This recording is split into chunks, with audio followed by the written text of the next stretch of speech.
పితరులతో ప్రమాణం చేసిన దేశమును యెహోవా నీ గర్భఫల విషయంలోను, నీ పశువుల విషయంలోను, నీ నేలపంట విషయంలోను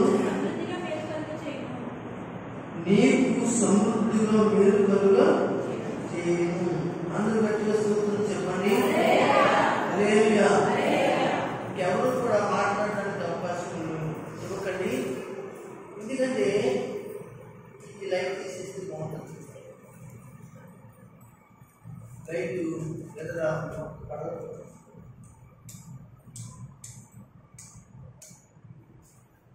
కనుక ఈ సమయంలో చెప్పేది ఏంటంటే, దేవుడు కలుగు చేసేటి సమృద్ధైన మేలు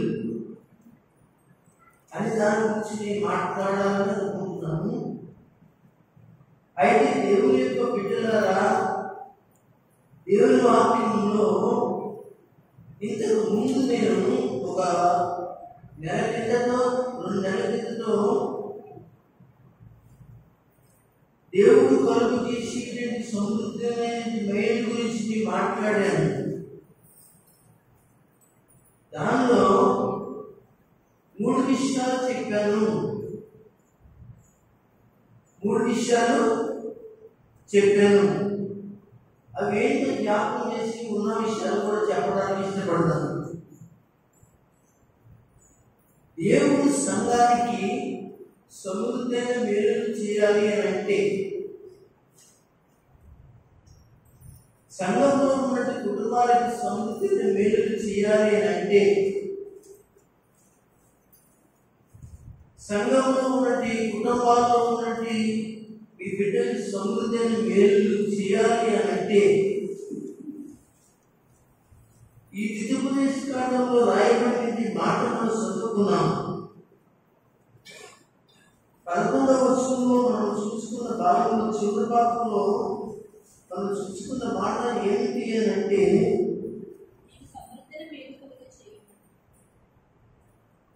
ఇక్కడ చక్కగా రాస్తున్నాడు, నీకు సమృద్ధైన మేలు కలుగా చేస్తాను అని. మన దేవుడు ఎప్పుడు మనం రొట్టిగా విడిచిపెట్టి దేవుడు కాడు. అయితే మేలు అంటే మీరు ఏమనుకుంటున్నారు అని అంటే, ఇంతకు ముందు చెప్పిన విషయాలను ఒకసారి జ్ఞాపకం చేసి ముందుకు వెళ్తాను. 3 విషయాలు చెప్పాను. ఆ 3 విషయాలు ఏమిటి? దేవుడు నీకు సమృద్ధిని మేలు చేయాలని దాంట్లో ఒకటి ఘనత. ఘనత, ఇంటిలో ఘనత, చుట్టాల్లో ఘనత, సంఘంలో ఘనత, ప్రార్థనలో ఘనత, ఆధ్యాత్మిక జీవితంలో ఘనత, ఆఫీసులో ఘనత. ఇంకా చూస్తే ఎక్కడైనా దేవుడు ఆధ్యాత్మికమైన ఘనతలో తీసుకువెళతాడు. దాన్ని సమృద్ధైన మేలు. రెండోది దీవెన అని చెప్పాను. దేవుడు దీవిస్తాడు. ఆయన దీవించడం మొదలెట్టాడు అంటే, ఎవరు అడ్డుకున్నా ఆగలేని దీవెనలు మన మీద కుమ్మరించి సహాయం చేస్తాడు. గొప్ప కార్యాలు దీవెనలుగా చేస్తాడు. ఇది నేను అనుకోలేదండి అన్నట్లుగా ఉంటుంది. నా వల్ల కాదండి అని అనుకున్నాను అన్నయ్య కూడా దీవెనకరంగా ఉంచుతాడు. మూడవది అభివృద్ధిలోకి తీసుకొస్తాడు. అంటే ఇవన్నీ కూడా దేవుడు కలుగు చేసేటువంటి సమృద్ధైన మేలులోనికి వెళ్ళడం జరుగుతుంది. అభివృద్ధి, వ్యాపారంలో అభివృద్ధి, కుటుంబంలో అభివృద్ధి, అంటే ఆరోగ్యం అభివృద్ధి, ఆర్థిక విషయంలో అభివృద్ధి. ఇంకా చెప్పాలంటే ప్రతి విషయంలో కూడా దేవుడు అభివృద్ధిలోకి తీసుకొస్తాడు. అది సమృద్ధైన మేలు. ఈ 3 విషయాలు గత 2 నెలల కిందట నేను చెప్పి ఉన్నాను. మీలో ఎవరైనా 80 వారు ఉంటే నా ఫోన్ నుంచి క్రైస్ట్ ఫెలోషిప్ అని మరి సేవలో మరి ఈ యొక్క దర్శించి ముందుగా మీరు వినగలిగితే విని ఈరోజు చెప్పిన వాక్యం కూడా వినాలని నీకు తెలియజేస్తాను. అందరూ కూడా బైబిల్ తెరిచారు కనుక మరి 28వ అధ్యాయం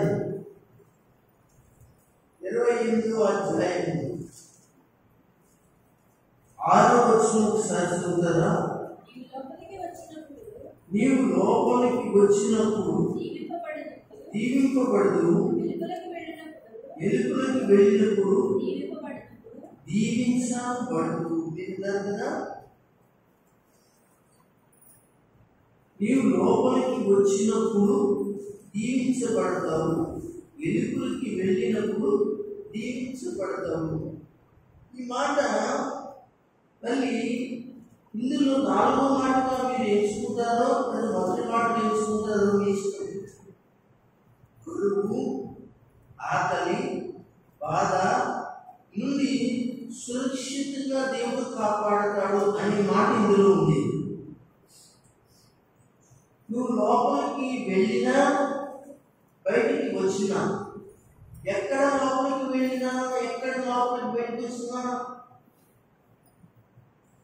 అంటే నువ్వు పనికి వెళ్ళి ఇంటికి వచ్చినా, పని నుంచి నువ్వు ఇంట్లోనికి వచ్చినా, ఈ గ్రామంలోకి వచ్చినా దేవుడు నీకు సమృద్ధి అనేది మేలు చేస్తాడు. ఆ మేలేంటే నీకు కరువు రాకుండా చూస్తాడు. ఆకలి బాధ అనే దాన్ని లేకుండా నీకు సమృద్ధి అనేది సహాయం చేస్తాడు. ఎవరికి చేస్తాడు అంటే సంఘానికి చేస్తాడు. నువ్వు లోపలికి వచ్చావు, వచ్చిన తర్వాత ఉదయకాలం వేసి నీ పనికి వెళ్తావు, బయటికి వెలుగురికి వెళ్తావు, నువ్వు కష్టపడి తెచ్చుకుంటావు. నీ కష్టపడిన ప్రతిదానం కూడా దేవుని ఆశీర్వాదం మెండుగా ఉంటుంది అంటున్నాడు. అందుకే ఇక్కడ ఈ యొక్క 6వ వచనంలో నీవు లోపలికి వచ్చినప్పుడు, నీ ఇంటిలోనికి వచ్చినప్పుడు, రెండోది ఎలుపులకి వెళ్ళినప్పుడు దీవించబడతావు. అంటే పొద్దుటి నువ్వు లేచి ఏ పనికైతే వెళ్తావు, ఎలాంటి పనికైతే వెళ్తావో, మీ భర్త అయినా కావచ్చు, మీ పిల్లలైనా కావచ్చు, మీరైనా కావచ్చు, కానీ మీకు బరువు లేకుండాను, ఆకలి లేకుండాను, దప్పిక లేకుండాను, బాధ లేకుండా సురక్షితమైన సహాయము దేవుడు సంఘానికి దయచేస్తాడు. ఇది ఏంటంటే దేవుడు చేసి సమృద్ధి అయినా లేదు. దేవుడు స్తోత్రం చెప్పండి. ఇందులోనే 28వ అధ్యాయంలోనే మొదటి వచనం చదవండి. నీవు నీ దేవుడైన యెహోవా మాట శ్రద్ధగా విని నేను నీకు ఆజ్ఞాపించుచున్నా ఆయన ఆజ్ఞలన్నింటినీ అనుసరించి నడుచుకుని ఎడల నీ దేవుడైన యెహోవా భూమి మీద ఉన్న సమస్త జనుల కంటే నిన్ను హెచ్చించును. దేవునికి స్తోత్రం. రెండవది ఇక్కడ ఆయన ఆజ్ఞ నడుచుకుని అనుసరించి నడుచుకుని ఎడల నీ దేవుడిని యెహోవా మాట శ్రద్ధగా విని ఎడల ఇలా రాయబడింది. అంటే ఇక్కడ ఏ కనబడుతుందంటే నీ ప్రయాణంలో ఆపుదల. నువ్వు దేవుడి మాట వింటే, దేవుడి ఆజ్ఞ వింటే, దేవుడు మరి ఆజ్ఞలు బయటితే అది చెప్తున్నాడు. ఈ దేవుడిని యెహోవా మాట శ్రద్ధగా విని నేను నీకు ఆజ్ఞాపించిన ఆయన ఆజ్ఞలన్నింటినీ నడుచుకుని ఎడల ఈ దేవుడిని యెహోవా భూమి మీద సమస్త దేవుని కంటే హెచ్చిస్తాడు. దేవునికి స్తోత్రం. హల్లెలూయా. అంటే నీ ప్రయాణాలలో కాపుదల. ఈ రోజున ప్రయాణాలు భయంకరంగా ఉన్నాయండి. బయటికి వెళ్ళి వాళ్ళు వస్తారో రారో, ఏంటి ప్రమాదాలు, మామూలు ప్రమాదాలు కాదండి. ఎవరికి వాళ్ళు ఏమనుకుంటారంటే వెళ్తున్నాను, నేను మళ్ళా వస్తాను అని చెప్పి ఇంటికాడ వెళ్తారు. అలాంటి వాళ్ళు ఎంతోమంది కనపడకపోలేదు. కాపాడకుండా వాళ్ళ జీవితాలు ఏమంటే గాల్లో కలిసిపోయే పరిస్థితులు ఉన్నాయి. కానీ ఇదొక మేలు. ఏది మేలు? నువ్వు అంత దూరం వెళ్ళి వస్తున్నావు అంటే దేవుడు చేసిన మేలు. నీ బిడ్డలు అంత దూరం వెళ్ళి వస్తున్నారంటే దేవుడు చేసిన మేలు. దేవుడు కాపాడుతున్నాడు. ఈరోజు నా దేవుడు బిడ్డరా, ఆడపిల్లల్ని బయటికి వెళ్ళి రావడానికి చాలా భయంకరమైన పరిస్థితి. వాళ్ళు తిరిగి ఇంటికి వస్తున్నారంటే అది రాత్రి అయినా పగలైనా కానీ దేవుడి కాపుదల ఉండటం వల్లే వారి ప్రయాణంలో దేవుడు వారి యొక్క బిడ్డల్ని, ఆడబిడ్డల్ని కాపాడి ఏం చేస్తాడు? శ్యామకరంగా దేవుడు తీసుకొస్తూ ఉన్నాడు. కనుక అది దేవుడు చేసేటువంటి మేలు కదా, దేవుడు చేసేటువంటి సమృద్ధి మేలు కదా.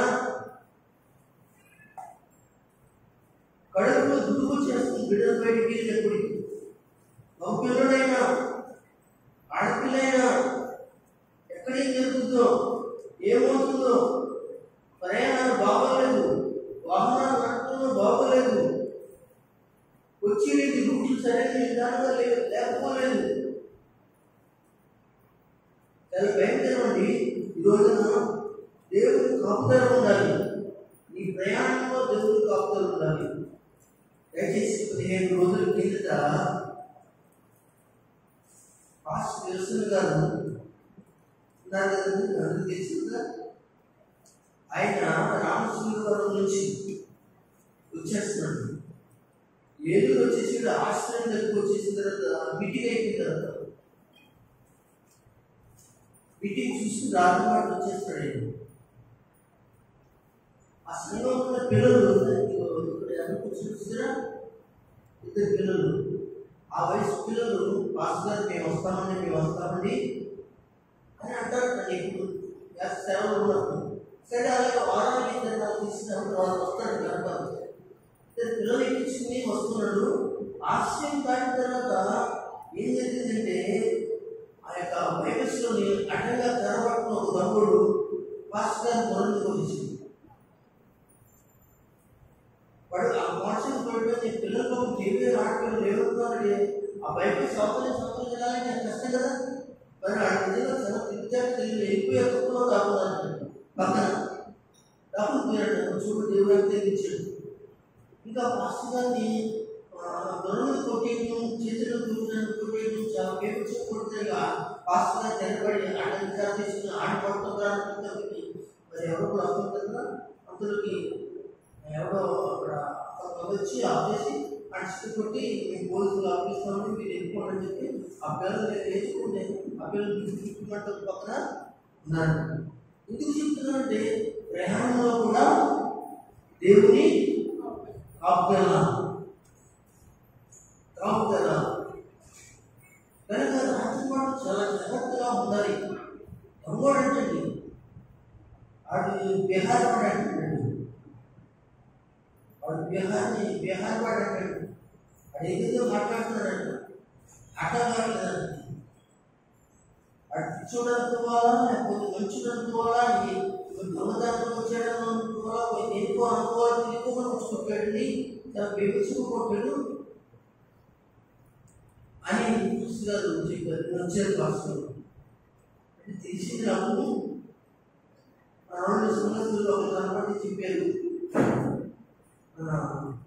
రామకృష్ణ గారు కనపడి జరిగిందని అని చెప్పాడు. 70 ఏంటంటే అని చెప్పాడు. దాన్ని ఫోన్ చేస్తే ఆయన రావడం జరిగిందని పాస్టర్ అని చెప్పారు.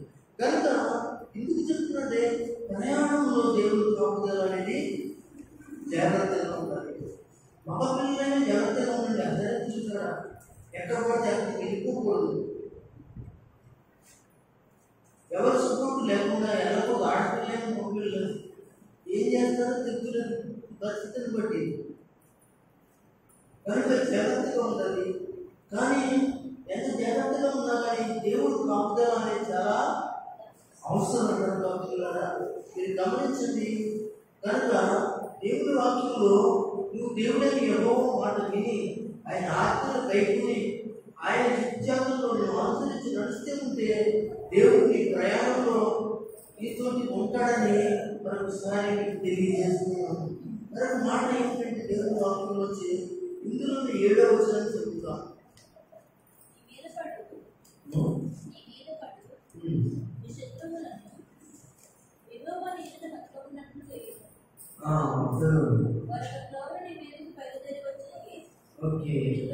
నీ మీద పడి శత్రువులు యెహోవాను ఎదుట అతము చేయనట్లు అతము చేయును.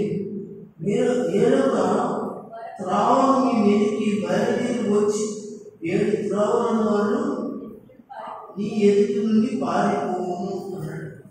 అంటే దేవుని యొక్క వాక్యమును అనుసరించి ప్రార్థనాపూర్వకంగా ఉండి ప్రభువులో జీవిస్తే వాక్యం చదివి ప్రార్థన చేసుకుని వెళ్ళేవాడికి విజయాన్ని దేవుడు దయచేస్తాడు. దేవుడు సోదరుడు చెప్పండి, విజయం. తర్వాత మాట ఏంటండి? విజయం.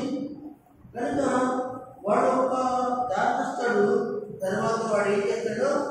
7 త్రావులు ఎత్తుకుంటాడని ఏ పక్కన చదవడానికి అర్థం కాదు. కారణం ఏంటి? దేవుడిని కావుదలగా ఉన్నాడు కనుక ఏ త్రావును వెళ్ళడానికి అర్థము కాదు. కనుక దేవుడిని తోడుగా ఉండాలంటే నువ్వు దేవుని సన్నిధిలోనికి నడవాలి, దేవుని వాక్యాన్ని చదవాలి, దేవుని వాక్యాన్ని వినాలి, ప్రార్థన చేసుకోవాలి, దేవుని కాపుదల ఉండాలి. గమనించండి, ఒక రోజున మ్యాథ్సెస్ గారు ఒక సాక్ష్యం చెప్పారు. మ్యాథ్సెస్ గారు చెప్పారు సాక్ష్యం మీటింగ్. ఒక అమ్మాయి, ఒక ఆడపిల్ల రాత్రి ఇక్కడ ఏం చేస్తుందంటే ఊటీ నుంచో నాకు మొత్తానికి ఎక్కడి నుంచో మొత్తానికి వెళుతూ ఉంది. వెళుతూ ఉంటే తన అన్నట్టుగా కొంతమంది దొంగలు పడ్డారంటండి.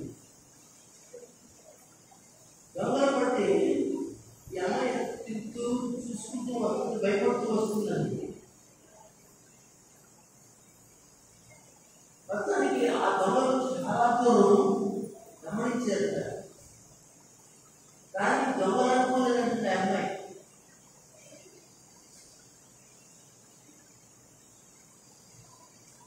అయితే వెళ్ళిపోక ఒక చోటు వచ్చిన తర్వాత ఒక భగవాన్ వచ్చాడండి. భగవాన్ వస్తే చూసి వాడు ఏం ఇస్తాడంట, పారిపోయారంట. అయితే ఈ మగతం వచ్చినట్టు ఈ అమ్మాయికి తెలియదు. ఈ అమ్మాయి గర్భంగా నడుచుకుంటూ దాటుకుంటూ వెళ్ళిపోయింది. వెళ్ళిపోయిన తర్వాత పేరు చూసిందండి. ఈమె వచ్చిన వాళ్ళు ఎవరు ఏంటని చూసిందని ఎంత ముందా కూడా వాళ్ళ నాన్నగారు పెట్టింది. అయితే తెల్లారి ఏం జరిగిందంటే ఆ ఏరియాలో ఎవరినో చంపేశారు అనేది పుకారు వచ్చిందండి. అయితే పోలీస్ ఎంక్వైరీలో ఎవరినో చూసారా అంటే అప్పుడు ఈ అమ్మాయి నేను ఇదే రాత్రి ఈ టైంలోనే వచ్చాను, ఎవరో కొంతమంది ఎండబడ్డారు, ఇది చంపడం మాత్రం నాకు తెలియదు, నేను ఇందులో నన్ను చూసి వాళ్ళు వెనక్కి ఆగారు, గర్భంకి వచ్చేసారు అని చెప్పారు. అయితే ఎవరు ఏంటని ఎంక్వైరీలో తెలుసుకుంటే కొంతమంది దొరికారండి. దేవుని స్తోత్రం చెప్పండి. కొంతమంది దొరికారట. కొంతమంది దొరికితే వాళ్ళని ఆనందం పడతామంటూ పెడతారు. వాళ్ళు తీసుకొచ్చి పోలీస్ స్టేషన్లో నిలబెట్టి వరుసగా అర్థాన్ని చూపితే అందులో ఒక నాన్నగారు పెట్టినారు. వీడు ఉన్నాడండి వాళ్ళు ఆ రాత్రి నన్ను ఎవరించిన వాళ్ళు వీడు ఉన్నాడంటే వాడు అంటున్నాడంటే నువ్వే ఆడకంటే ముందు నువ్వే చచ్చిపోవాలి, మీ అన్నయ్యని నీ కోసం వచ్చాడు, ఒక మగతను మీ అన్నయ్య కూడా వచ్చాడు, వచ్చి నీ దగ్గర నుంచి నడుస్తుంటే నీ వెనకాలే వచ్చాడు, మేము అందుకని వెనక తగ్గిపోయాం, ఆ రాత్రి నువ్వే సావాలి అని చెప్పేసి ఆయన చెప్పాడంట తమ్ముడు.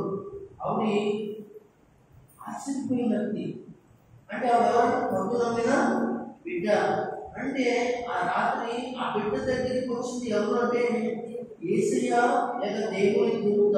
అందరూ స్తోత్రం చెప్పండి. అప్పుడు ఆవిడ నమ్మి నాకు కూడా ఎవరు రాలేదు, నన్ను ఎవరు తీసుకెళ్ళలేదు, నేను ఒకదానే వెళ్ళాను, అయితే ఇది దేవుడే చేశాడు, దేవుడే తీసుకొచ్చాడని ఆ పిల్ల గొప్ప సాక్ష్యం చెప్పిందంటే నా తెచ్చిండు. దేవుని స్తోత్రం చెప్పండి. కనుక దేవుని పిల్లల ఈ వాక్యంలో మనం చూసిన భాగాన్ని ఆలోచన చేస్తే ఇక్కడ విజయం కనబడుతుంది. కనుక నీ కోసం ఒక త్రోవ వస్తే వాళ్ళు ఎక్కడైంది దేవునితో ఉంటే మీ కూడా ఉంటే వాడు 7 త్రోవలు ఎత్తుకుంటారు, పారిపోతారు అన్నమాట. అంటే నీకు విజయాన్ని దేవుడు ఇస్తాడు అనే విషయాన్ని ఇందులో నీ ఎన్నో వచ్చాలు వస్తుందా.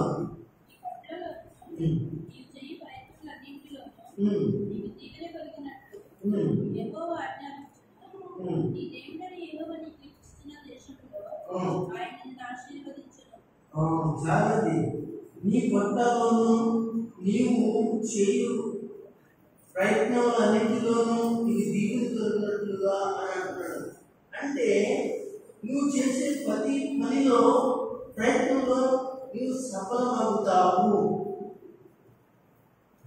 మరో మాట ఇందులో మీరు ఇందాక చెప్పాను, 1 ఘనత, 2 దీవెన, 3 అభివృద్ధి, 4 కరువులోంచి బాధలోంచి విడుదల, మరి 5 ప్రయాణంలో పట్టుదల, 6 దేవుడి విజయం, 7 నీ ప్రయత్నాలలో దేవుడు సఫలపరుస్తాడు. ఇదంతా ఎలా జరుగుతుందంటే దేవుడు నీకు కలుగు చేసేటి మేలులో ఒకటని మీ అందరికీ నేను తెలియజేస్తున్నాను. దేవుని స్తోత్రం కలుగును గాక. గట్టిగా చెప్పండి. నువ్వు ఎంతటి దానిని నీకు కాపుదల, నువ్వు వ్యాపారి దానిలోని నీకు కాపుదల ఒకసారి ఆలోచించి అనుకుంటున్నావు. ఇంటి నుంచి చచ్చిపోతున్నాను, చర్చి నుంచి ఇంటికి వెళ్తున్నాను, పని నుంచి ఇంటికి వెళ్తున్నాను, లేకపోతే ఎక్కడి నుంచి ఇంటికి వెళ్తున్నాను, ప్రయాణించి ఇంటికి వెళ్తున్నాను అని అనుకుంటున్నాను. కానీ ఈ ప్రయాణంలో నీకు కలిగే ఆపద నీకు తెలియదు, నీ కష్టము తెలియదు. ఇలాంటి పరిస్థితుల్లో దేవుడు ఏం చేస్తున్నాడంటే తన దూతని, తన కాపుదలను దేవుడు ఉంచుతున్నాడని దేవుని వాక్యంలో మనకి చెప్పబడుతున్న మాట కలుగుతుంది. మనం ఇదే అధ్యాయంలో మరొక కొన్ని మాటలు చదువుకుందాం. 13వ వచనం 14వ చూసుకోండి. నేను నీకు ఆజ్ఞాపించిన మాటలన్నింటిలో దేని విషయంలో పురుగు కానీ తొలగి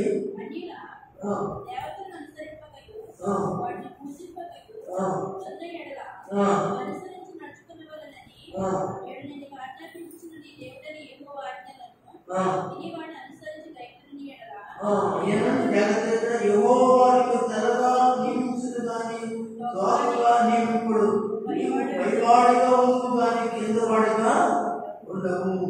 దేవుడు అంటున్న మాట ఏంటంటే దేవుడు నీకు కలుగు చేసే పేరేంటంటే నేను పైవాడిగా ఉంచుతాడు కానీ కిందవాడిగా ఉంచడు. దేవుడు మాట వింటే, దేవుడు వాక్యం వింటే, దేవుని అనుసరణ చేస్తే, దేవునిలో నువ్వు నడిస్తే, ప్రార్థన చేస్తే, వాక్యానుసారంగా ఉంటే, శ్రమాలను పాటిస్తే, దేవునికి దశభాగాలు ఇస్తే, దేవునికి పనులు ఇస్తే, దేవుని కొరకు మనలో పరిచర్య చేస్తే, దేవుని సన్నిధిలో గొప్ప కార్యాల కొరకు నువ్వు పాటుపడితే దేవుడు నిన్ను కిందవాడిగా ఉంచదు కానీ పైవాడిగా ఉంచుతానంటున్నాడండి. దేవుడు స్తోత్రం. ఇది దేవుడు కలిగేసేది మేలు కాదా? దేవుడు కలిగేసేది ఆశీర్వాదం కాదా? ఆలోచించండి. మీలో చాలా మంది మనకి ఎంతో కష్టాలు, బాధలు, కింద వారిగా ఉండేవారు. దేవుడు మీ ప్రార్థన విని, సేవకులు ప్రార్థన విని, సేవకులు ప్రార్థన విని మీకు మంచి ఇల్లు ఇచ్చి, మంచి బంగారం ఇచ్చి, మంచి డబ్బునిచ్చి, మీ పిల్లలలో ఎదుగుదల నుంచి ఉద్యోగాలు ఇచ్చి, బాధ్యత ప్రకారం అనేక రకాలైన ఆశీర్వాదాలు ఇచ్చి మిమ్మల్ని పరివారిగా ఉంచడం లేదా? చెప్పండి. ఇచ్చాడా లేదా? దేవుడు చేసిన దాన్ని కూడా చెప్పేటప్పుడు గట్టిగా ఎవరైనా ఎమ్మెల్యే వచ్చి 100 రూపాయలు చెప్తారా? దేవుడు ఇంతగా మీ పిల్లలకి మీకు కింద వాడకుండా మిమ్మల్ని పైకి ఇంత పైకి తీసుకొచ్చాడే దేవుడు. ఆ దేవుడి గురించి మాట్లాడటానికి లేదు. కానీ ఒక ఎమ్మెల్యే వచ్చి 1 లక్ష రూపాయలు ఇస్తే, 50 ఇస్తే, 10,000 ఇస్తే అండి కొంచెత్తి మరి ఎంత బాగా చెప్తారో మీరు. ఆ యొక్క 10,000 అయినా 1,00,000 రూపాయలైనా దేవుడు ఇస్తేనే కానీ తప్ప అది మీ దగ్గరికి రాలేదని సంగతి కూడా మీకు తెలియదు కదా. ఈరోజు పెన్షన్ కొనుక్కున్నారంటే అది ఎవరిస్తుంది? మీ అందరూ మీరేం ప్రయత్నం చేస్తారా? లేదు. ప్రభుత్వం ద్వారా సహాయాలు దయచేయమని దైవ సేవకులు ప్రార్థన. ప్రభుత్వ అధికారులు అనగా ప్రజల మీద జాలి చూపించండి, సహాయం చేసినట్లుగా కృప చూపండి అంటే వాడు అనేక పథకాల్లో పెట్టి మీరేం చేస్తాడా లేదా అంటే ఈ మధ్యలో ఏముంది? ప్రార్థన ఉంది, దేవుని యొక్క సహాయం ఉంది. మీ అందరూ మీకు అది వాడు ఇవ్వాలనుకోవాలి అని అనుకోలేదు. కానీ దేవుడు ఇంకా అనేక మంది ప్రార్థన ద్వారా దేవుడు ఆ దేశాన్ని ప్రేమించి, ఆ గ్రామాన్ని ప్రేమించి, ఆ వ్యక్తులను ప్రేమించి వారికి ఇలాంటి లబ్ధికరమైన కార్యాలను దేవుడు వారి ద్వారా చేయిస్తున్నాడు. దేవుడికి స్తోత్రం. ఇప్పుడు ఏం చేశారు? ఆ డబ్బులు పెట్టి చక్కగా కుటుంబాన్ని పోషించుకుంటున్నారు, చక్కని భోజనం చేస్తున్నారు. దేవుని పేరట ఆ ప్రభుత్వం పేరట చక్కగా సంతోషంగా ఏం చేస్తున్నారంటే మంచి భోజనం, మంచి బట్టలు, మంచి ఇల్లు అద్దె కట్టుకోవడం, ఆసుపత్రి ప్రకారాలు కొనుక్కోవడం చేస్తున్నారు లేదా? ఇదంతా కూడా ఇదిగో దేవుడు ప్రభుత్వం ద్వారా చేసిన మేటని మీరు మర్చిపోకూడదు. అందరూ కూడా స్తోత్రం చెప్పండి. మిమ్మల్ని ఎలా ఉంచాలనుకున్నాడు దేవుడు? పైవాడిగా ఉంచాలనుకున్నాడు. అంటే మీరు కింద వాడిగా ఉన్నారు కనుక పైవాడిగా ఉంచాలనుకున్నాడు. అంటే దాని అర్థం ఏంటంటే దేవుడు సమృద్ధైన వీడు దేవుడు చేస్తాడు. స్తోత్రం. హల్లెలూయా, హల్లెలూయా. కనుక మీరు చెప్పిన వాటిలో ఇవన్నీ ఏదున్నా ఇవన్నీ కూడా కుటుంబాలు జరిగినా లేదా? జరిగిన వాళ్ళు అందరూ నోరు తెచ్చి చెప్పండి. జరిగినా లేదా? వ్యక్తి చెప్పండి. ఇదంతా కూడా దేవుడు చేసిన మేలే కదా. ఈ పక్కవాడు సహాయం చేసినా, ఈ ప్రభుత్వం సహాయం చేసినా, ఈ బంధువులు సహాయం చేసినా, ఈ సంఘ ప్రార్థన, దేవుని సన్నిధులు చేసిన ప్రార్థన, అనేక విధాలుగా దేవుడు చేసినట్టు సమృద్ధైన వేడు. దేవుడి స్తోత్రం కలుగుగాక. సరిగ్గా చెప్పండి. మీరు అంటుంటారు కానీ ఈ మంచం కొనుక్కోవాలనుకోలేదండి. ఏ మంచం? కేతనానికి చాలా పెద్ద మంచం ఉండాలి, పట్టదు అంత పెద్ద మంచం. మేము అన్నాం ఇంత పెద్ద మంచం ఉంది, దేవుడు మాకు ఇస్తున్నాడు చూసి ఇంత మంచం, చాలా పెద్ద మంచం అండి. అది మీరు వారు చూసిన మంచం కాదు, వెళ్ళిపోయే వాడికి దేవుడు ఇచ్చాడు అని కొనుక్కున్నారు. చాలా పెద్ద మేము కొనుక్కోవాలనుకోలేదండి, ఆలోచించింది కనుక దేవుడికి స్తోత్రం. హల్లెలూయా. అలాగే ప్రతి విషయంలో కూడా దేవుడు చేస్తాడనుకోలేదండి. ఇటువంటి సమృద్ధి అయిన వేడు దేవుడు సహాయం చేస్తాడు. ప్రకాష్ మరి ఇంకా లైసెన్స్ రాలేదు, 2 నెలలు అయిపోయి 3 నెలలు అయిపోతుందంట, 4వ నెల. అది చాలా కష్టం కదండి. ఎంత డబ్బు అవుతుందంటే ఇక్కడి నుంచి పంపాల్సి వస్తుంది. ఇక్కడ ముందు ఎక్కలేదు కదా. కారణం ఏంటంటే అతను లైసెన్స్ ఇవ్వలేదు. అయితే నిన్న వాడు డ్యూటీ ఎక్కువని చెప్పారు. అందరూ సూపర్ చెప్పండి, చెప్పండి. అయితే లైసెన్స్ మాత్రం లేదు. ప్రార్థన చేయండి. లైసెన్స్ లేకుండానే డ్యూటీ ఎక్కమన్నాడు. కానీ అలా కాదు, కానీ దేవుడే అతను ప్రేమించి ప్రేరేపించి ఆ పాపను లైసెన్స్ ఇచ్చేలాగా వీళ్ళందరూ కూడా ప్రార్థన చేయండి. కనుక దేవుడు కార్యం చేసేటట్టుగా ప్రార్థన చెప్పండి. హల్లెలూయా, హల్లెలూయా. అంతే కదా.